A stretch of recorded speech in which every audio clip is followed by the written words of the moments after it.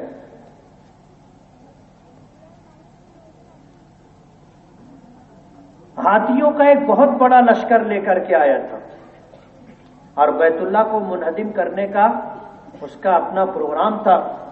مکے والوں میں اتنی ہمت اور طاقت نہیں تھی کہ اس کے لشکر کو روک سکتے۔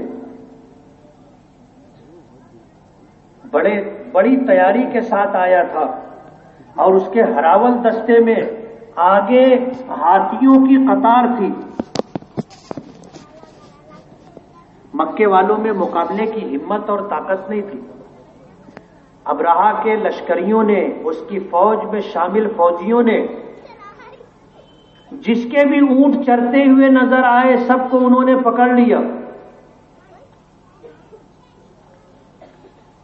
جن اونٹوں کو پکڑا گیا تھا اس میں آپ صلی اللہ علیہ وسلم کے دادا عبد المطلب کے بھی اونٹ تھے۔ جب عبد المطلب کو معلوم ہوا کہ ابرہہ نے اور ابرہہ کے لشکریوں نے میرے اونٹوں کو پکڑ لیا ہے، تو آپ ابرہہ کے پاس پہنچے، اور ابرہہ کے پاس پہنچ کر کے اپنے اونٹوں کا تقاضا کیا۔ کتابوں میں آتا ہے کہ جب یہ ابرہہ کے دربار میں پہنچے تو اللہ تعالیٰ نے عبد المطلب کو جو وجاہت عطا کی تھی، سردار تھے مکے کے، جو وجاہت عطا کی تھی کہ ان کو دیکھ کر کے ابرہہ متاثر ہو گیا، اور اسے جب یہ معلوم ہوا کہ یہ مکے کے سردار ہیں تو اس نے آپ کو بلایا، اپنے برابر اسٹیج پر بٹھایا، تخت پر بٹھایا، اور پوچھا کہ کیا بات ہے، کیوں آئے ہو؟ اس کا گمان یہ تھا کہ یہ مکے کے سردار ہیں تو یہ مجھ سے منت کریں گے، سماجت کریں گے، درخواست کریں گے، روئیں گے، گڑ گڑائیں گے کہ اللہ کا یہ گھر ہے، اس کو منہدم نہ کیا جائے۔ اس لیے کہ وہ بیت اللہ کو منہدم کرنے کے لیے، ڈھا دینے کے لیے آیا تھا۔ اس لیے اس کا گمان یہ تھا کہ یہی درخواست کی جائے گی۔ اور جب عبد المطلب سے پوچھا تو حضور کے دادا عبد المطلب نے یہ درخواست ابرہہ کے سامنے رکھی کہ آپ کے فوجیوں نے میرے اونٹوں کو پکڑ لیا ہے، میں اپنے اونٹوں کا مطالبہ لے کر کے آپ کے پاس آیا ہوں کہ میرے اونٹ مجھے واپس کر دیے جائیں۔ ابرہہ کو حیرت ہوئی، اس لیے کہ اس کا گمان تو یہ تھا کہ میں بیت اللہ کو منہدم کرنے کے لیے، کعبہ کو ڈھا دینے کے لیے آیا ہوں، یہ مکے کے سردار ہیں تو یہ مجھ سے گزارش کریں گے کہ آپ ایسا نہ کریں، لیکن انہوں نے بیت اللہ کی کوئی بات نہیں کی، انہوں نے آ کر کے اپنے اونٹوں کا مطالبہ کیا۔ تو ابرہہ نے کہا کہ میں تو سمجھتا تھا کہ آپ بیت اللہ کو منہدم نہ کیا جائے ایسی درخواست لے کر کے آئے ہوں گے۔ عبد المطلب نے جو جواب دیا تھا وہ جواب یہ تھا کہ انا رب الجمال، میں اونٹوں کا مالک ہوں، اس لیے میں اپنے اونٹوں کا مطالبہ لے کر کے آیا ہوں، اور وہ گھر جسے کعبہ کہا جاتا ہے وہ بیت اللہ ہے، اللہ کا گھر ہے، اور اس گھر کا مالک اللہ ہے، وہ اپنے گھر کی حفاظت کرے گا۔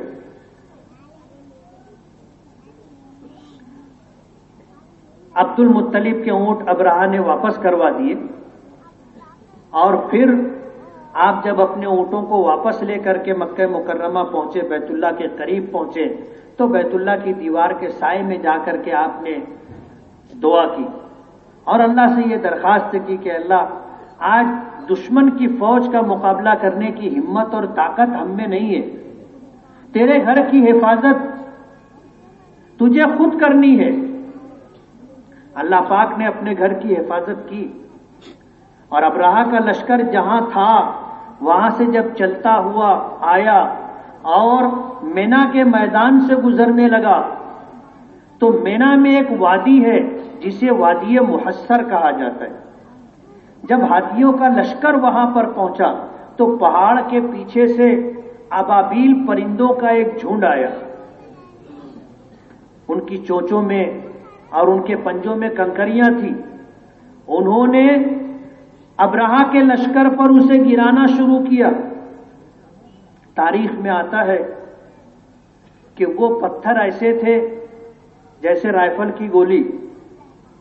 آج ہم اس کو سمجھانے کے لیے یہی مثال دے سکتے ہیں، ورنہ در حقیقت وہ کنکریاں جو ابابیل اپنی چونچوں میں اور اپنے پنجوں میں لے کر کے آئے تھے، رائفل کی گولی سے زیادہ خطرناک تھی۔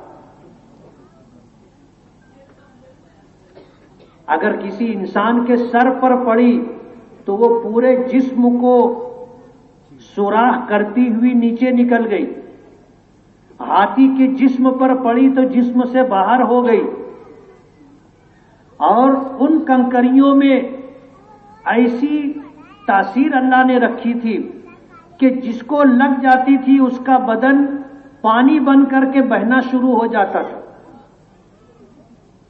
پورے لشکر میں بھگدڑ مچ گئی، اور ابرہہ کو مکے میں داخل ہونا بھی نصیب نہیں ہوا۔ مینا کے میدان میں وادی محصر میں اس کی فوج پر ابابیلوں نے کنکر برسائے اور وہیں پر پوری فوج تباہ و برباد ہو گئی۔ ابرہہ کے ساتھ بھی یہ معاملہ پیش آیا کہ اس کو بھی کنکری لگی، اور جب یہ اپنی تباہ فوج لے کر کے واپس جا رہا تھا یمن، تو یمن پہنچنے سے پہلے راستے میں اس کا انتقال ہو گیا۔ اور اس حالت میں انتقال ہوا کہ جیسے جیسے وقت گزرتا جا رہا تھا اس کے جسم سے ایک ایک عضو الگ ہوتے جا رہے تھے، خود بخود جسم گلتا جا رہا تھا اور گوشت پانی بن کر کے بہتا جا رہا تھا۔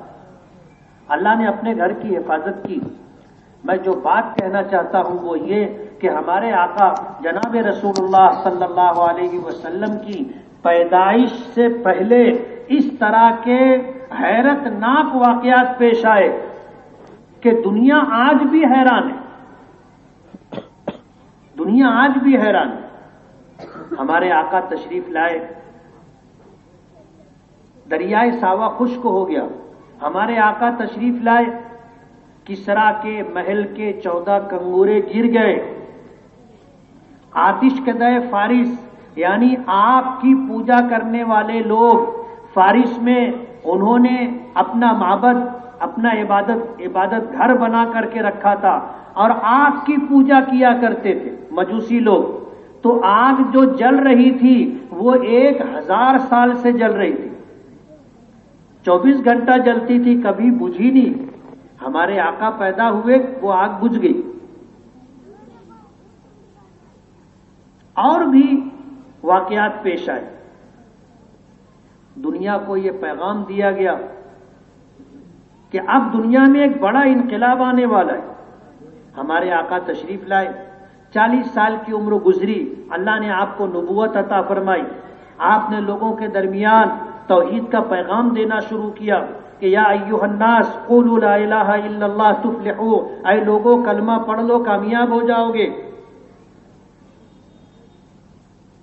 لوگوں کو توحید کی، ایک اللہ کو ماننے کی، ایک اللہ کی عبادت کرنے کی لوگوں کو تعلیم دی، لوگوں کو دعوت دی، لوگوں میں تبلیغ کی۔ پورا مکہ مخالف تھا، کوئی آپ کا ساتھ دینے والا نہیں تھا۔ تاریخ میں جو بات آتی ہے، سیرت میں جو بات ملتی ہے کہ سب سے پہلے آپ کے ہاتھ پر ایمان قبول کرنے والی، آپ کی بات کو تسلیم کرنے والی آپ کی بیوی حضرت خدیجۃ الکبریٰ رضی اللہ تعالی عنہا تھی، جو سب سے پہلے حلقہ بگوش اسلام ہوئی تھی۔ اور عمر دراز لوگوں میں، سنجیدہ لوگوں میں سب سے پہلے حضرت ابوبکر صدیق رضی اللہ تعالی عنہ نے ایمان قبول کیا تھا۔ غلاموں میں حضرت بلال حبشی نے ایمان قبول کیا تھا، اور بچوں میں سب سے پہلے حضرت علی رضی اللہ تعالی عنہ نے ایمان قبول کیا تھا۔ یہ اولیت ہے۔ نیکی کے کام میں سبقت کرنا، سب سے پہلے آگے بڑھنا، یہی وجہ ہے کہ نبی کریم صلی اللہ علیہ وسلم کے ہاتھ پر اولین ایمان قبول کرنے والوں کو اللہ نے جو مقام دیا، بعد میں ایمان قبول کرنے والوں کو وہ مقام نہیں ملا۔ حضرت خدیجہ رضی اللہ تعالی عنہا کا نبی کریم صلی اللہ علیہ وسلم کے ساتھ جو سلوک رہا، جو معاملہ رہا، حضور زندگی کے آخری دن تک حضرت خدیجہ کو یاد کرتے رہے۔ حضرت جبرائیل اللہ کا سلام لے کر آتے تھے حضرت خدیجہ کے لیے۔ حضور پاک صلی اللہ علیہ وسلم نے ایک موقع پر یہ فرمایا تھا کہ مجھ پر جتنے لوگوں نے احسان کیا ہے میں نے سب کا احسان چکا دیا، میرے اوپر کسی کا احسان باقی نہیں رہا سوائے حضرت خدیجہ کے اور سوائے حضرت ابوبکر صدیق رضی اللہ تعالی عنہما کے، کہ ان کے احسان کا بدلہ میں نہیں دے سکا، ان کے احسان کا بدلہ اللہ پاک دیں گے۔ حضرت بلال حبشی رضی اللہ تعالی عنہ کا کیا مقام؟ حضور نے اپنی مسجد کا مؤذن بنایا تھا، حضور نے اپنا مؤذن بنایا تھا۔ جب آپ سفر میں نکلتے تھے تو اپنے ساتھ حضرت بلال کو رکھا کرتے تھے، اور حضرت بلال راستے میں جب نماز کا وقت ہوتا تھا سفر میں تو اذان دیا کرتے۔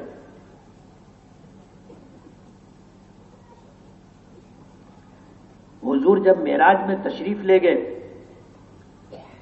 اور معراج میں جنت جب آپ نے دیکھی، جنت میں گئے، جنت دیکھی، واپس آئے تو آ کر حضرت بلال سے پوچھا تھا کہ بلال تمہارا وہ کون سا عمل ہے کہ میں نے تم کو جنت میں اپنے ساتھ پایا، جنت میں میں نے تمہاری آہٹ، تمہارے قدموں کی چاپ سنی، میں چل رہا تھا مجھے ایسا لگ رہا تھا کہ تم بھی میرے ساتھ ساتھ چل رہے ہو، تو تمہارا کون سا ایسا عمل ہے کہ تم جنت میں بھی میرے ساتھ میں تھے؟ حضرت بلال رضی اللہ تعالی عنہ رونے لگے، اور یہ رونا کسی غم کی وجہ سے نہیں تھا بلکہ یہ خوشی کے آنسو تھے۔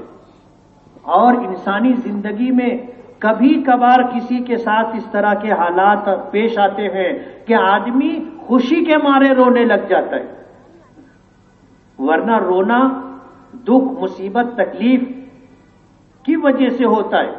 آدمی یا تو بیمار ہو یا مصیبت زدہ ہو یا حالات سے دوچار ہو یا صدمے سے نڈھال ہو تو روتا ہے، لیکن کبھی انسانی زندگی میں ایسا موڑ بھی آتا ہے کہ خوشی کی زیادتی کی وجہ سے آدمی رونے لگ جاتا ہے۔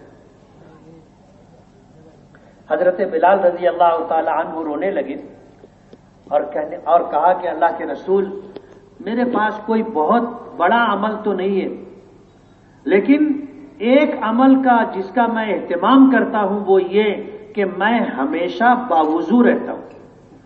جب میرا وضو ٹوٹتا ہے میں وضو کرتا ہوں، اور جب وضو کرتا ہوں تو میں 2 رکعت نماز تحیۃ الوضو پڑھتا ہوں۔ اب آپ بتاؤ یہ عمل کتنا معمولی ہے؟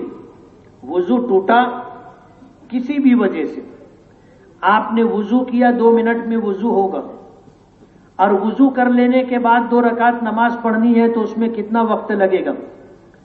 ہماری 2 رکعت 2 منٹ والی ہوتی، برابر ہے نا؟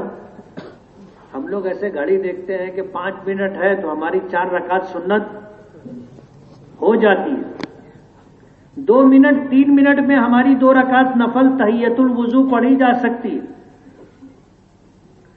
حضرت بلال نے جب نبی کریم صلی اللہ علیہ وسلم کے سامنے اس بات کو رکھا تو حضور نے انکار نہیں فرمایا کہ بلال تمہارا یہ عمل تم کو جنت میں نہیں لے جا سکتا، بلکہ حضرت بلال نے جب یہ بتایا کہ اللہ کے رسول نماز تو سب پڑھتے ہیں میں بھی پڑھتا ہوں، روزہ سب رکھتے ہیں میں بھی رکھتا ہوں، قرآن کریم کی تلاوت سب کرتے ہیں میں بھی کرتا ہوں، تہجد پڑھتے ہیں لوگ میں بھی پڑھتا ہوں،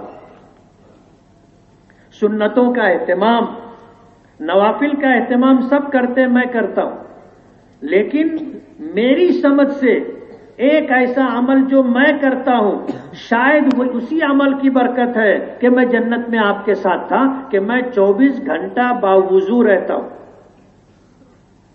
24 گھنٹہ باوضو۔ آج لوگ پریشان ہے، اور پریشانیاں مختلف وجہوں سے ہیں۔ کوئی روٹی روزی سے پریشان ہے، رزق کی تنگی ہے، اور کوئی اولاد سے پریشان ہے، کوئی بیوی سے پریشان ہے، کوئی شوہر سے پریشان ہے، کوئی پڑوسی سے پریشان ہے، کوئی جنات و شیاطین سے پریشان ہے، کوئی بیماری سے پریشان ہے، کوئی قرض سے پریشان ہے۔ اس طرح کے حالات ہیں ہمارے ساتھ۔ تجربہ بتاتا ہے لوگوں کا کہ اگر آدمی ہمیشہ باوضو رہنے کا اہتمام کرے، اور حضرت بلال کا یہ عمل کہ جب وضو کرے وضو کے بعد 2 رکعت نماز تحیۃ الوضو پڑھ لے، اللہ پاک اس کے دنیا اور آخرت کے مسئلوں کو حل فرمائے۔ میرا ایسا ماننا ہے کہ ہمارا سب سے بڑا مسئلہ خاتمہ بالخیر کا ہے، برابر ہے نا؟ ہمارا سب سے بڑا مسئلہ کہ اللہ نے دنیا میں بھیجا، الحمدللہ ایمان کی دولت عطا کی، الحمدللہ حضور کا امتی بنایا، قرآن کریم کی دولت نعمت عطا کی، اللہ پاک نے بے شمار نعمتیں عطا کی، لیکن ظاہر بات ہے حضور نے فرمایا کہ جب جانا ہو دنیا سے روانگی کا وقت ہو تو ایمان پر خاتمہ ہونا چاہیے۔ وہ واقعہ سنا ہے نا، ہلاکو خان چنگیز خان کا پوتا تھا۔ چنگیز خان کو تو سبھی جانتے ہیں، ظلم و بربریت میں اس کا بھی ایک نام ہے۔ اس نے جب بغداد فتح کیا تھا تو انسانی کھوپڑی کا سروں کا مینار بنایا تھا۔ کتنے لوگوں کو قتل کیا ہوگا کہ ان کا سر جمع کرتے کرتے ایسے مینار بنایا تھا اس نے۔ انتہائی ظالم شخص تھا، اور اس وقت جو مسلمان تھے سب اس سے ہارے ہوئے تھے، کسی میں مقابلے کی ہمت نہیں تھی۔ اس کا پوتا تھا ہلاکو خان، وہ شکار کے لیے گیا تو پہلے سے اعلان کروا دیا تھا، ڈھنڈورا پٹوا دیا تھا کہ جنگل میں کوئی بھی نہ آئے، ہم شکار کے لیے جا رہے ہیں۔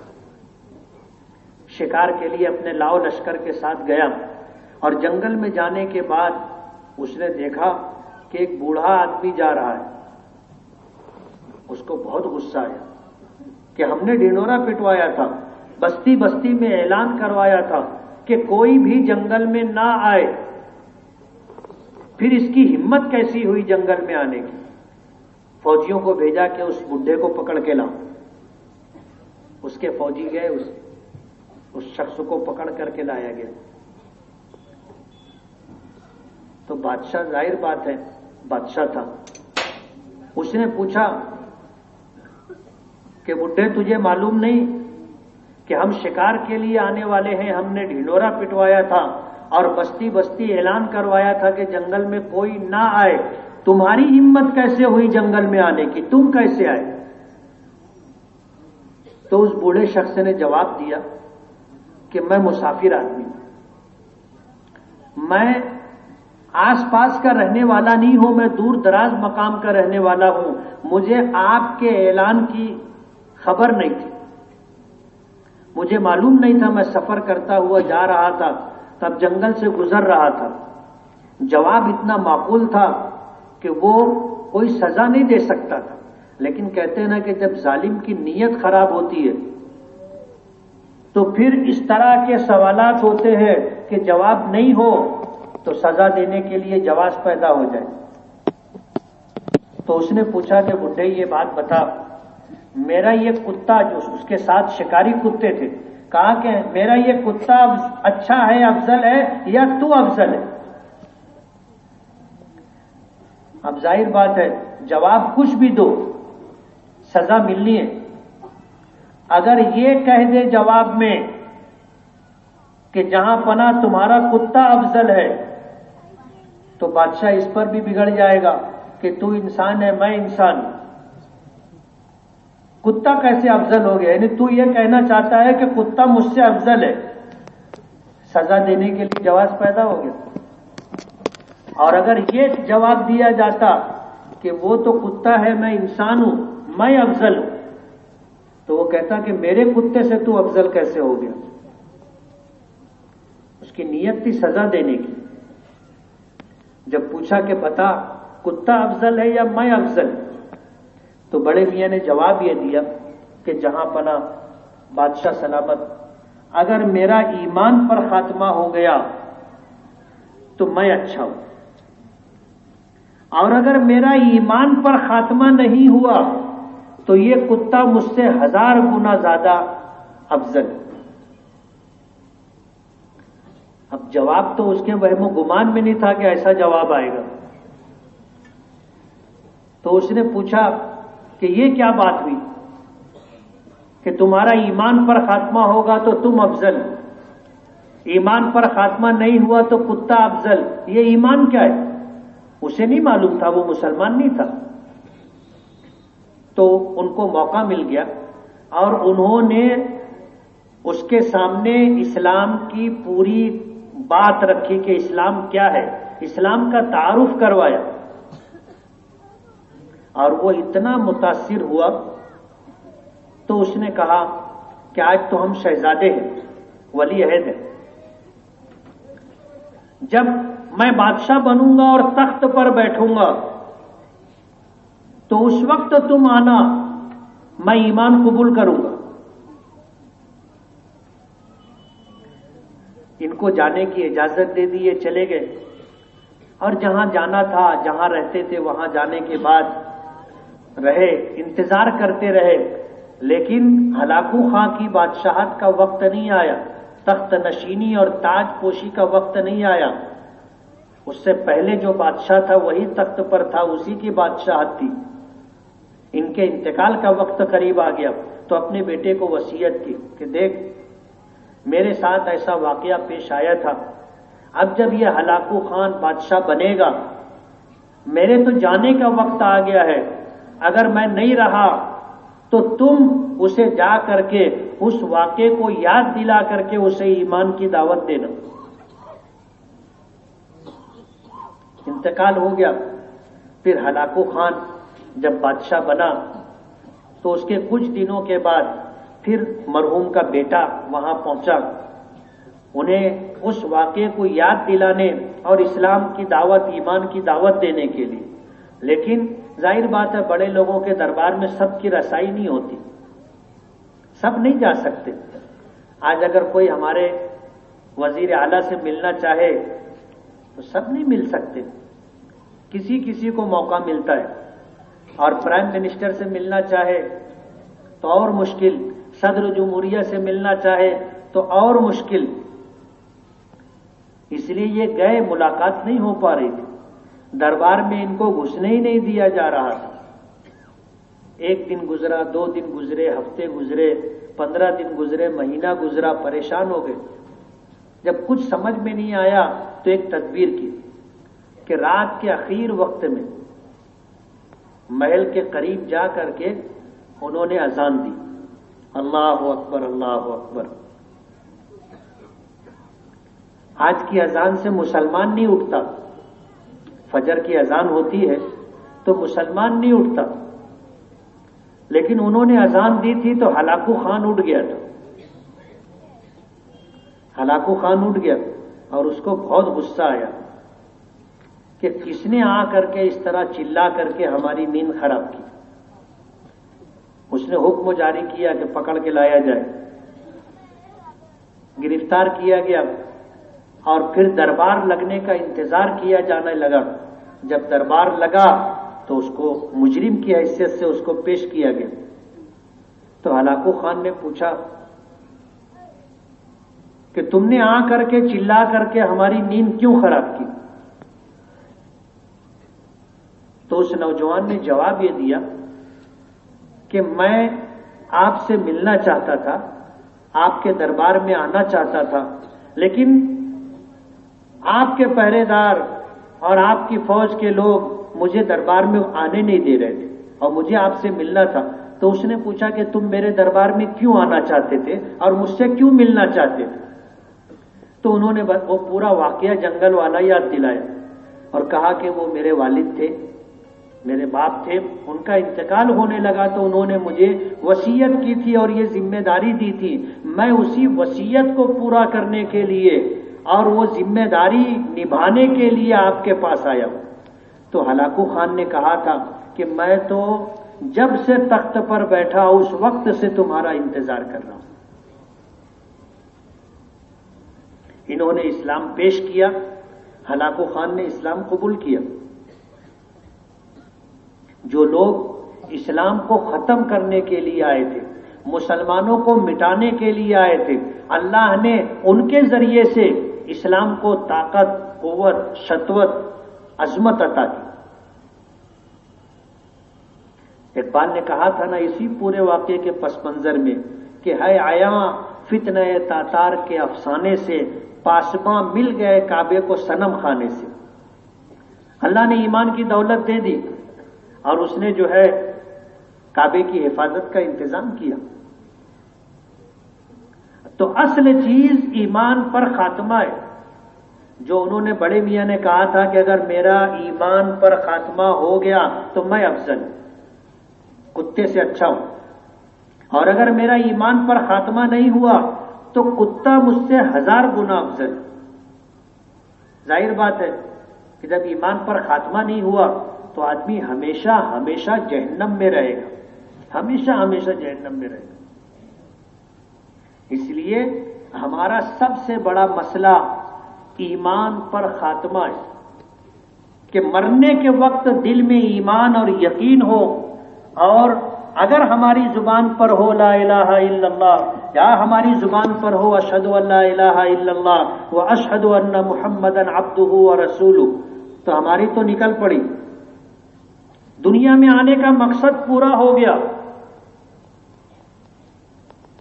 حضور پاک صلی اللہ علیہ وسلم لوگوں سے کہتے تھے یا ایھا الناس قولوا لا الہ الا اللہ تفلحوا، کہ لوگوں ایمان قبول کر لو، جنت میں چلے جاؤ، کامیاب ہو جاؤ۔ پورا مکہ مخالف تھا، کوئی آپ کی بات سننے کے لیے، ماننے کے لیے تیار نہیں تھا، لیکن آپ جدوجہد کرتے رہے، کوشش کرتے رہے، تھوڑے تھوڑے لوگ ایمان قبول کرتے رہے، اور یہ سلسلہ چلتا رہا، اور 23 سال کے عرصے میں دنیا میں اتنا بڑا انقلاب آیا کہ اس انقلاب سے پہلے حضرت آدم کے زمانے سے لے کر کے آج آپ تک، اور آپ کے بعد آج تک، اور آج کے بعد قیامت تک ایسا انقلاب نہیں آئے گا، ایسا انقلاب نہیں آئے گا۔ حضور پاک صلی اللہ علیہ وسلم نے جن دشوار حالات کے اندر لوگوں کو توحید کی طرف بلایا، اپنی رسالت کی طرف بلایا، اچھے اعمال کی طرف بلایا، جو لوگ قبول کرتے گئے اللہ نے ان کو نوازا۔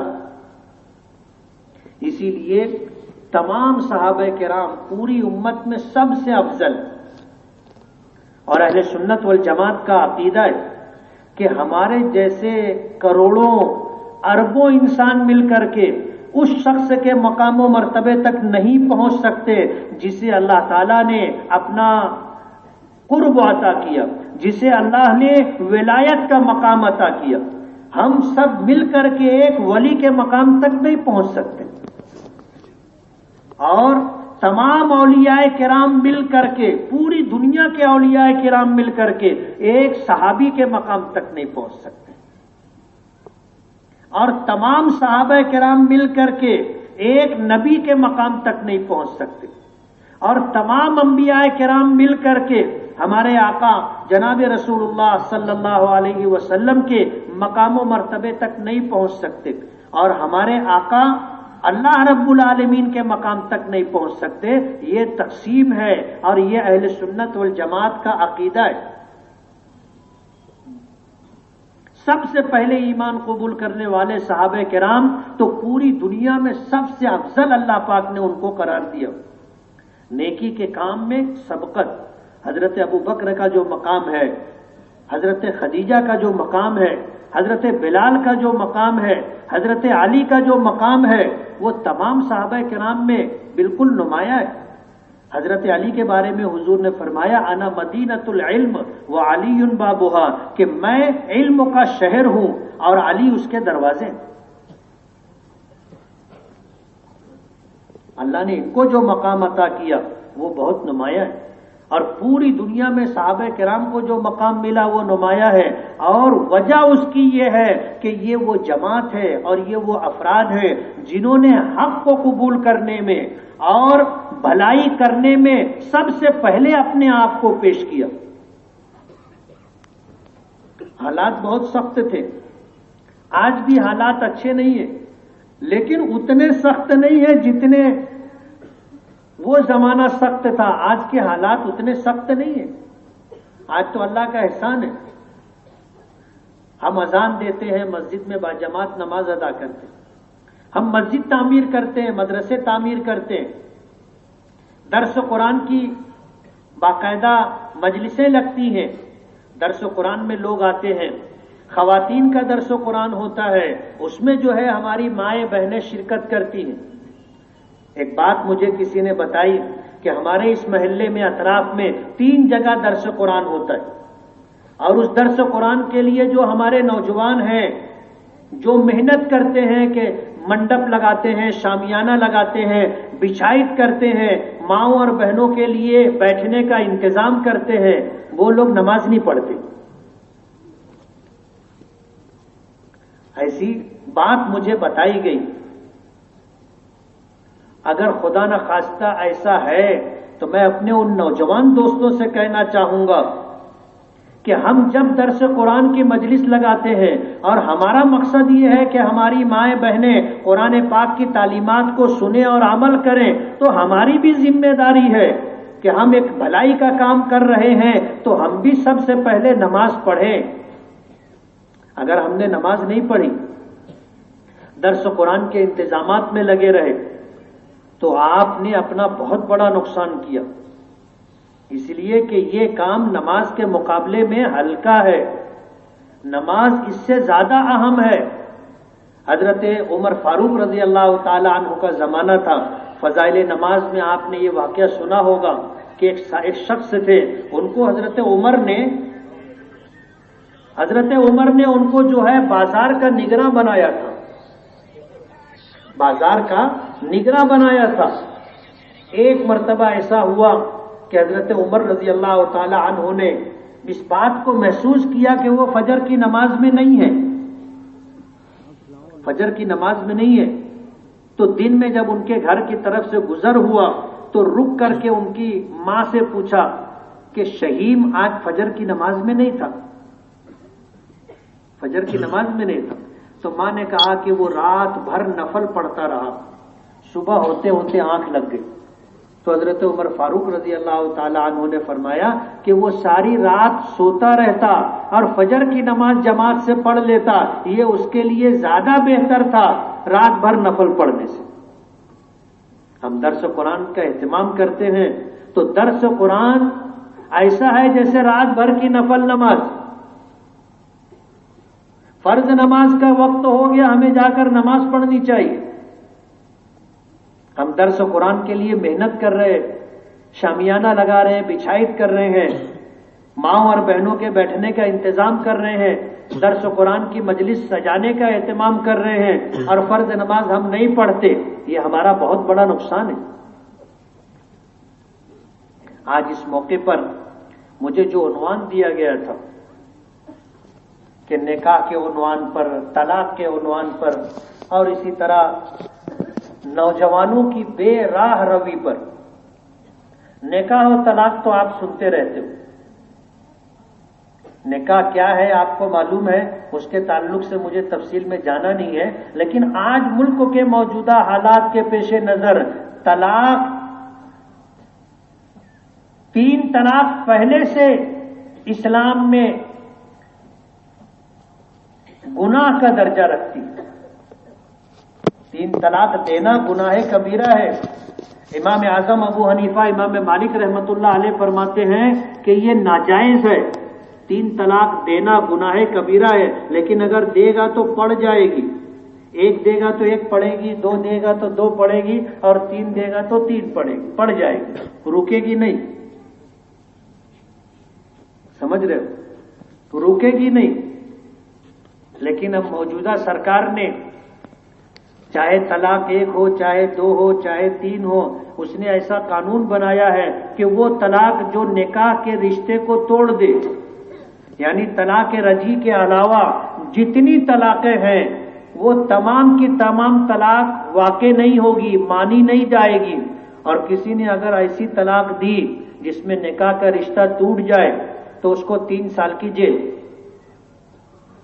میں اپنے نوجوانوں سے کہنا چاہوں گا کہ طلاق دینے سے پہلے ہم کہتے تھے سوچنا سمجھنا، اب تو سرکار بولنے لگی ہے۔ 3 طلاق دیے اور یہ معاملہ پولیس اسٹیشن میں گیا تو اس میں ضمانت بھی نہیں ہے۔ اگر بیوی نے کمپلین دے دی تو یہ سمجھ لینا 3 سال جیلوں کی سلاخ کے پیچھے۔ اس لیے طلاق دینے سے پہلے 10 مرتبہ سوچنا، اور طلاق دینا نہیں چاہیے۔ اللہ تعالیٰ نے ایسے نامساعد حالات میں جب نبھا کی کوئی شکل نہ ہو تو اصلاح کا آخری عمل طلاق کو قرار دیا۔ اصلاح کا آخری عمل کوئی تباہی و بربادی کے لیے نہیں ہے۔ جس طرح آج مسلم سماج کے اندر طلاق کا استعمال ہو رہا ہے، ظاہر بات ہے وہ اصلاح کے لیے نہیں ہوتا، وہ تو بیوی کو اس کی زندگی برباد کرنے کے لیے دی جاتی۔ اس لیے طلاق دینے سے پہلے 10 مرتبہ سوچنا۔ اور وہ کسی شاعر نے کہا ہے نا کہ ترک تعلقات کو 1 لمحہ چاہیے، لیکن تمام عمر مجھے سوچنا پڑا۔ میاں بیوی کا رشتہ ایسا نہیں ہے کہ اس کو توڑ دیا جائے۔ عیب سے پاک اللہ کی ذات ہے، 17 عیب اور خرابیاں مجھ میں ہیں، ہو سکتا ہے میری بیوی میں بھی ہو، وہ مجھے نبھا رہی ہے تو مجھے اس کو نبھانا چاہیے، طلاق نہیں دینا۔ میں اپنے نوجوانوں سے کہنا چاہوں گا، نکاح ہوا اسے نبھانا۔ خدا نہ خواستہ کوئی بات ایسی پیش آ جائے تو بیوی کو سمجھانا، نہ سمجھا سکو نہ مانے تو بستر علیحدہ کر لینا۔ اگر بستر علیحدہ کرنے سے بھی نہ مانے تو سزا دینا، سختی کرنا۔ اگر اس سے بھی نہ مانے تو پھر فرمایا کہ ادھر کے 2 پنچ ادھر کے 2 پنچ، حکم من اہلہ و حکم من اہلیہا، مرد اور عورت کے خاندانوں سے کچھ سنجیدہ ذمہ دار قسم کے لوگ بیٹھ کر کے دونوں کی شکایت سن کر کے ان کو سمجھائیں۔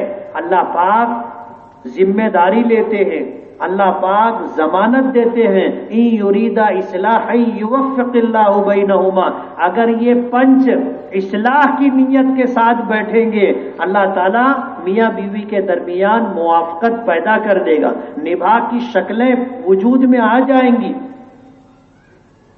طلاق نہیں دینا ہے۔ اور اگر خدا نہ خواستہ پنچوں کے ذمہ داروں کے بیٹھنے کے بعد بھی اگر مسئلہ نہ حل ہو تو دارالفتہ میں جانا، امام صاحب سے ملنا، کسی عالم سے ملنا، مشورہ کرنا، پھر کیا کرنا ہے اس کے بعد ان کے مشورے کے مطابق چلنا، ورنہ حالات اچھے نہیں۔ اور اسی کے ساتھ ایک آخری بات کہہ کر کے میں اپنی بات مکمل کروں گا کہ ایسے حالات کے اندر ہمیں کیا کرنا چاہیے۔ آج حکومت ماننے کے لیے تیار نہیں ہے، راجیہ سبھا کے اندر بل پاس نہیں ہو سکا، اسے ملتوی کیا گیا۔ اخبارات میں آپ نے پڑھا ہوگا کہ اگر آرڈیننس جاری کر دیا گیا تو یہ قانون بن جائے گا، اور موجودہ سرکار ایسا کر سکتی کہ صدر جمہوریہ کی طرف سے آرڈیننس جاری ہو جائے تو یہ قانون بن جائے گا۔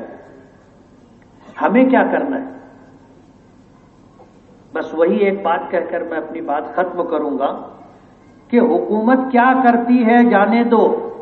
اگر ہم چاہتے ہیں کہ ہم بحیثیت مسلمان روئے زمین پر باقی رہیں، اگر ہم یہ چاہتے ہیں کہ اسلام زندہ پائندہ اور تابندہ رہے تو ہم کو اسلام پر عمل کرنا پڑے گا۔ جیسے مسلمان آج ہم ہیں ایسے اسلام سے اسلام کی حفاظت نہیں ہوگی۔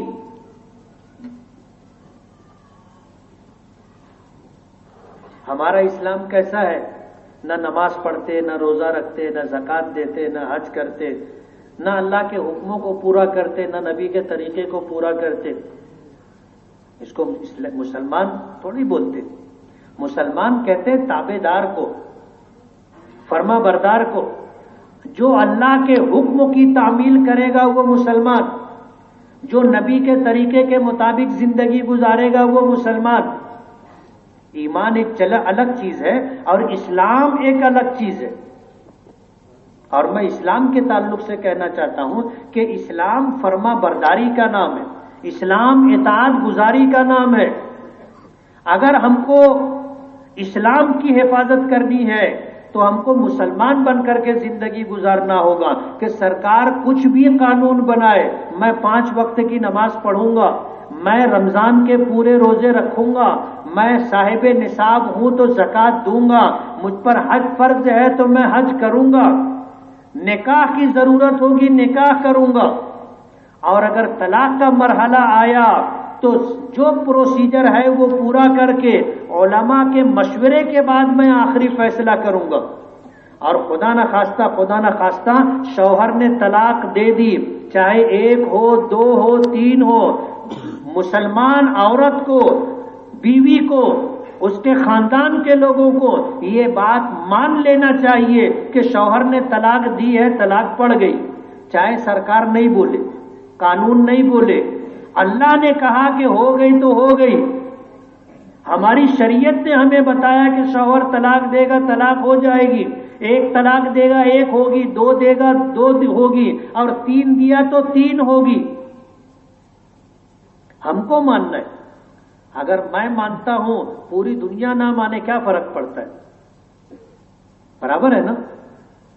میں اگر مانتا ہوں تو یہ میرا مسئلہ ہے، میں مانتا ہوں۔ میری بہن بیٹی کو خدا نہ خواستہ طلاق دے دی گئی تو مجھے مان لینا چاہیے کہ ہاں طلاق ہو گئی۔ 1 طلاق دی گئی تو 1 ہو گئی، 2 دی گئی تو 2 ہو گئی، اور 3 دی گئی تو 3 ہو گئی، مان لینا چاہیے۔ اگر ہم ایسا کریں گے تو ہم اپنے اسلام کی حفاظت کر سکیں گے، اور اگر ہم نے خود ہی نہیں مانا تو ظاہر بات ہے کہ نہ ماننے والا تابع دار فرما بردار نہیں کہلاتا۔ اپنے اسلام کی حفاظت ہم کو خود کرنی ہوگی۔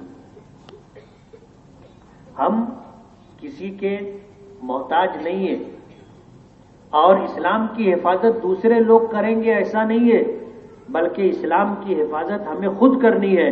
میں اپنے نوجوان دوستوں سے کہنا چاہوں گا کہ اپنے آپ کو سچا پکا مسلمان بنائیں اور فخر کے ساتھ کہیں کہ میں مسلمان ہوں۔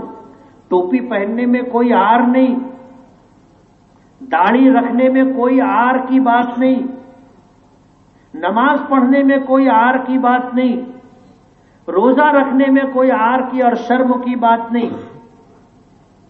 ٹوپی پہنوں، میں مسلمان ہوں، ٹوپی پہنوں گا، میں مسلمان ہوں، میرے نبی کا حکم ہے، طریقہ ہے داڑھی رکھنا، میں رکھوں گا، میں کرتا پیجامہ پہنوں گا، چاہے کسی کو اچھا لگے چاہے کسی کو برا لگے، فخر کے ساتھ کہے کہ میں مسلمان۔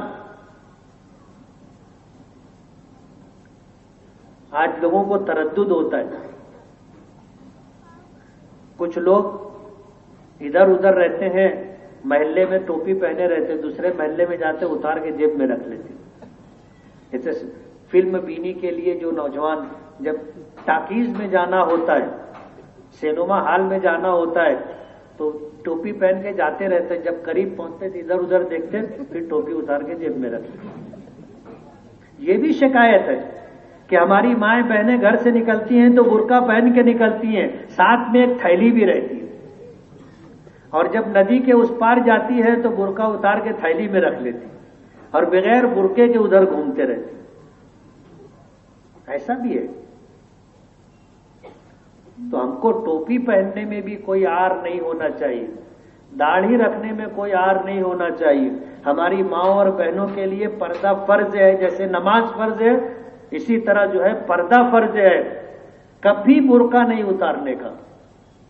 گھر سے نکلے تو برقعے کے ساتھ، پردے کے ساتھ، گھر میں آنے کے بعد برقع اترے.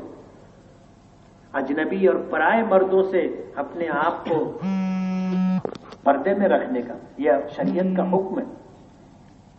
ہمارے نوجوان جو بے راہ روی کا شکار ہیں، موبائل پر اپنا وقت برباد کرتے ہیں، وہ لوگ، ہمارے نوجوان جو نماز نہیں پڑھتے، وہ نوجوان جو ماں باپ کی بات نہیں مانتے، سماجی ذمہ داری پوری نہیں کرتے، دوسروں کی بہن بیٹیوں کو پریشان کرتے ہیں، یہ بے راہ روی ہمیں ختم کرنی ہوگی.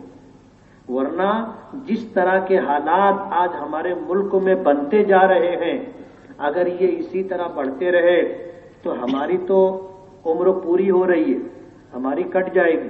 ہمارے بچوں کا کیا حال ہوگا آپ وہ سوچئے. ہماری نسلیں تباہ و برباد ہو جائیں گی.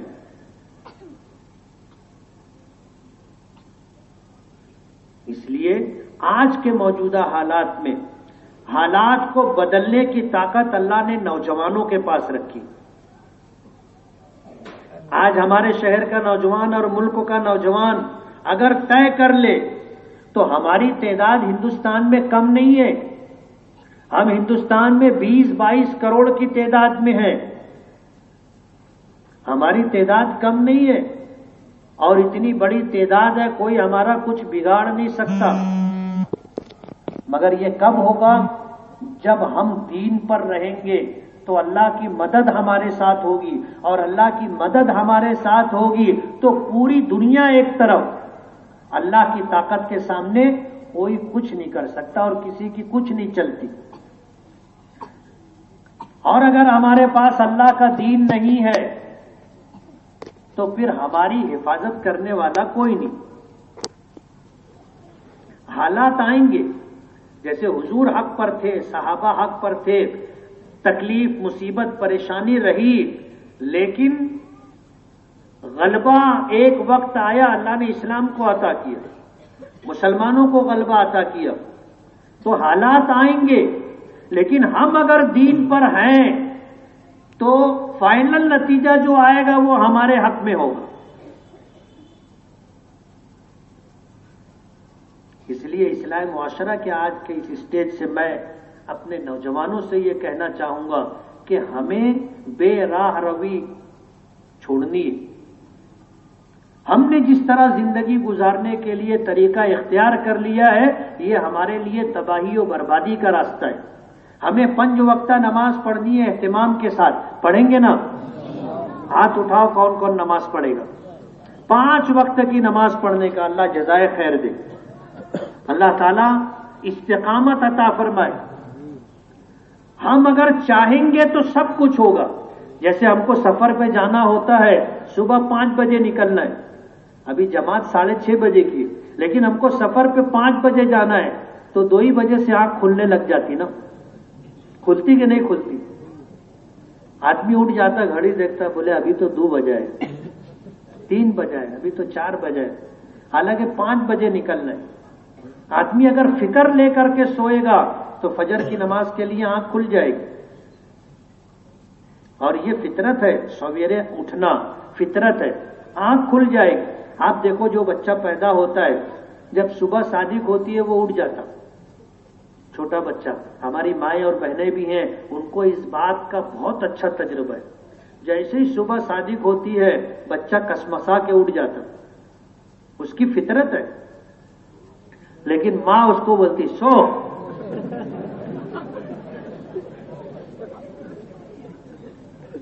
بچپن سے اس کی عادت خراب ہو جاتی، اس کو مسلا دیتی، ماں بھی سو جاتی. صبح صادق ہوتی ہے، نماز کا وقت ختم ہوتا، سورج نکل آتا ہے.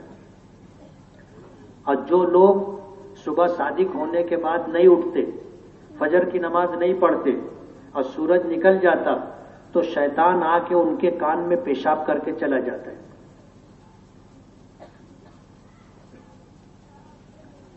اور یہ بات ہم کو حضور پاک صلی اللہ علیہ وسلم نے بتائی. اس لیے ہمارا ایمان ہے کہ ہمارے آقا نے فرمایا تو بالکل صحیح ہے، 100% صحیح ہے. شیطان آ کر کے ہمارے کان میں مد کر کے چلا جاتا ہے. اور اللہ نے اگر دل کی آنکھ دی ہوگی تو دکھائی دے گا.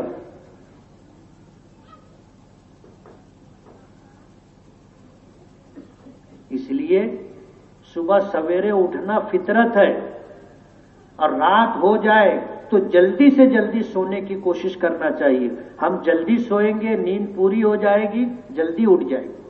فجر کی نماز مشکل نہیں ہے، لیکن ہم لوگوں کی عادت خراب ہوگی. رات دیر تک جاگیں گے تو پھر فجر کی نماز کے لیے کیسے آنکھ کھلے گی؟ اور فجر کی نماز نہیں پڑھیں گے پورا دن ہمارے لیے خراب. اس لیے کہ حدیث پاک میں آتا ہے، حدیث قدسی ہے، اللہ پاک فرماتے ہیں کہ میرے بندے تو صبح سویرے اٹھ جا، دن کے شروع میں تو میرے لیے 2 رکعت نماز پڑھ لے، میں تیرے دن بھر کے کاموں میں کفایت کروں گا، تیرے کام بناؤں گا، تیرے مسئلے حل کروں گا. اور اگر تو میرے لیے صبح نہیں اٹھا، نماز نہیں پڑھی، تو پھر تیرے کاموں کے حل تیرے پورا کرنے کی، تیرے مسئلے کو حل کرنے کی میری کوئی ذمہ داری نہیں. تو فجر کی نماز بھی پڑھیں گے نا. اور یہ اپنی آخرت ہے. ہم اگر باوضو رہنے لگ جائیں اور 5 وقت کی نماز پڑھنے لگ جائیں، ہمارے مسئلے حل ہو جائیں گے. چاہے آمدنی کم ہو لیکن ہمارا باوقار طریقے سے گزارا ہو جائے گا. کیسے ہوگا معلوم ہے؟ ہماری مسجد میں جو امام صاحب ہیں ہم ان کو کتنی پگار دیتے؟ زیادہ سے زیادہ 1000 روپیہ ہفتے کی دیتے. کبھی امام صاحب تمہارے پاس پیسہ مانگنے آئے کہ میری پگار 1000 روپیہ ہے، آج پیر منگل کا دن ہے، ختم ہو گیا، سیٹھ صاحب تم ہماری مدد کرو؟ کبھی مانگنے آئے؟ بولو نا. ہمارا تو 10,000 میں گھر نہیں چلتا، امام صاحب کا گھر 1000 میں چلتا ہے. سمجھ رہے ہو؟ یہ ایک مثال میں نے دی. ہمارے رزق میں اللہ برکت دے گا. آمدنی چاہے کم ہوگی ہمارا گزارا ہو جائے گا. تم نے کبھی امام صاحب کو نہیں دیکھا ہوگا کہ وہ پھٹے حال ہو. کبھی دیکھا؟ تباہ حال ہو، پریشان ہو، مصیبت زدہ ہو؟ نہیں. بلکہ بعض لوگ تو امام صاحب کو دیکھ دیکھ کر کے بولتے ہیں، ہر دم بولے سفید ہی کپڑا پہنے رہا.